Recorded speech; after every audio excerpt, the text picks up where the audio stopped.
ஆடி ரசிகர்களை குத்தாட்டம் போட வைத்திருப்பார். இப்படத்தில் சிறப்பாக நடித்ததற்காக நடிகை ஜோதிகா அவர்களுக்கு பிலிம்பேர அவார்ட் கிடைத்தது.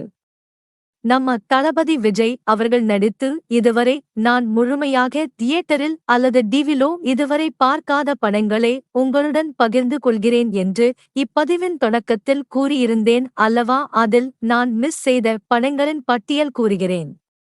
அப்படங்கள் நாளைய தீர்ப்பு, ராஜாவின் பார்வையில், சந்திரலேகா, வசந்த வாசல் ஆகிய படங்களாகும். இதில் ராஜாவின் பார்வையில் படத்தில் தளபதியும் தலையும் சேர்ந்து நடித்திருப்பார்கள். ஆம், விஜய் அவர்கள் அஜித்துடன் இணைந்து நடித்த ஒரே படம் இதுவாகும். இதை இன்னும் முழுமையாக பார்க்கும் வாய்ப்பு எனக்கு அமையவில்லை.